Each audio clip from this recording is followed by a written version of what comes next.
All right, everyone. So, why does baseball work so well in audiobook form? Well, it's kind of simple. Baseball is a sport done in spurts.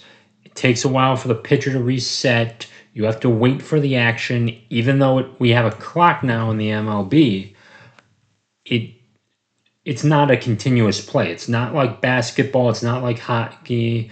It's not even really, it's its own thing, and maybe football would be the only one other sport that would happen in spurts, but because of one play at a time. But that's pretty much it at that moment.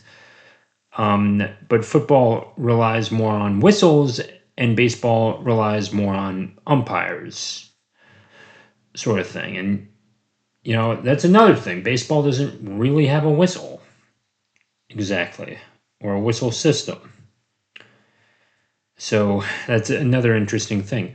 When I'm reading something on baseball for my audiobooks, something like that, I will go chapter by chapter. And you can certainly feel the energy of the crowd in the way I illustrate these things. You can absolutely, you can imagine it, and as you're describing it, it's not a rushed process. It is more of a take your time reading so that the listener can take it all in and imagine what he or she is seeing on the baseball field in their mind, so to speak. But it really just does work, you know, because it's one of the most popular sports in America. It's also one of the most popular sports in the world. It's very popular in South America, Mexico, Japan certainly, as well. Canada, of course. Central America and Cuba too. It it's very popular. Um, with from the place it was born, America, because it is a game about the common man, you know, like even if you're the guy that's not the hero all the time, if you're sort of at the bottom of the order, you can still step up and be a hero. And that's why baseball just works so well and is so relatable. And in audiobook form, you know, you can imagine, the excitement of the crowd. It works well as a novel because it is just a tool that can be used to describe how a character grows with the sport, and you can feel their love for the game. You can feel their emotions as well, and it's just a very simple sport to build around from. You can build a world from it. You can use it as a side piece. It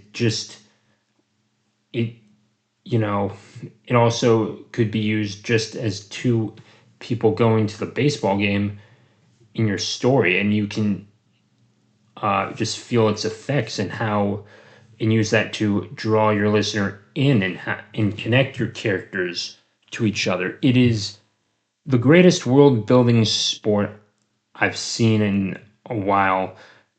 Um, maybe other than soccer, because you know the world building in terms of novels, not necessarily global in reality, but in novels certainly it can be used to build something, because you know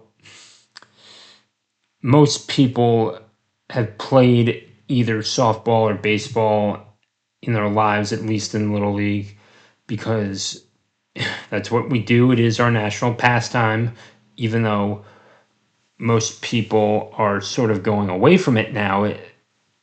You know, people still do enjoy watching a game, and we know the rules. 3 strikes, you're out. 4 balls to a walk. They know the basics, and you can certainly use that to describe your characters as well. You can to develop your characters. Like I said earlier, 2 people could go on a date and watch the game. You could use that as a world building thing again. Even from a manager's perspective, and that manager can grow in your novel too. So a lot of novels as well, and just the history that has been built off of it from over 200 years of implementation. Even in England, baseball was a thing, and the 200 years was not.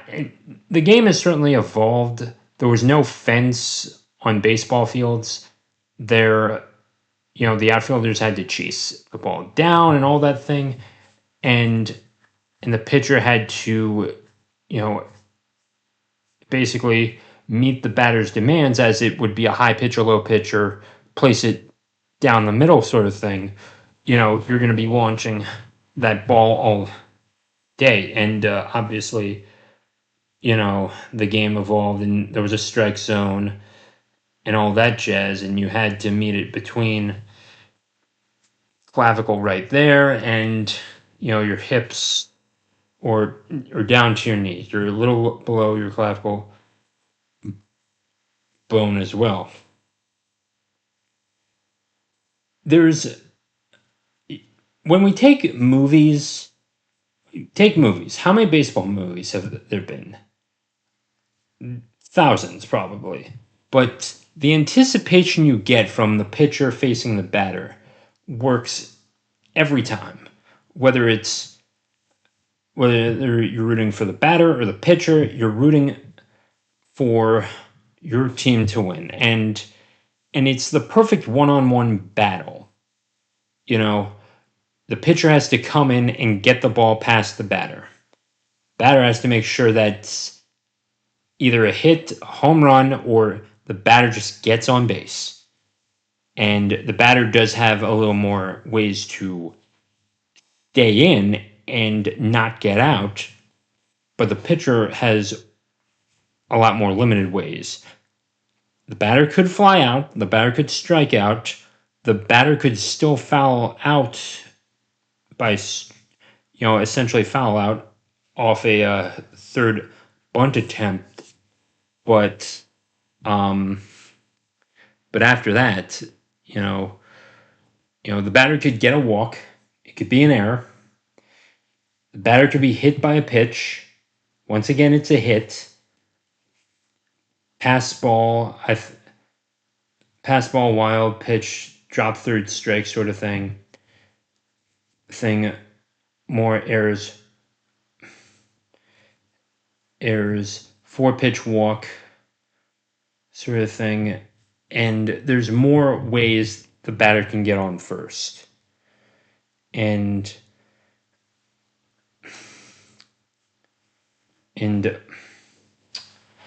the pitcher is a lot more limited, but the pitcher is, and the pitcher can tire out much more because of the batters he or she faced earlier. And it also does help raise the stakes in books, in movies.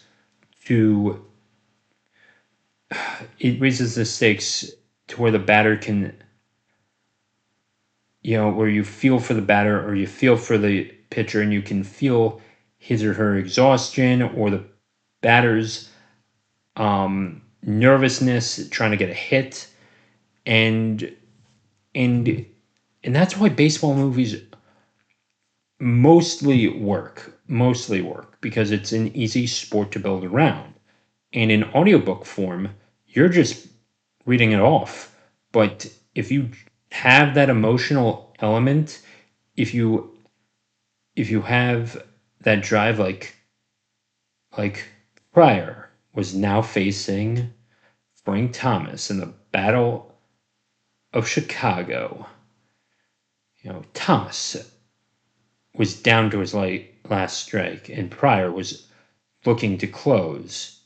You have that mentality sort of thing. Like, they'll listen. People will listen to that. They want to.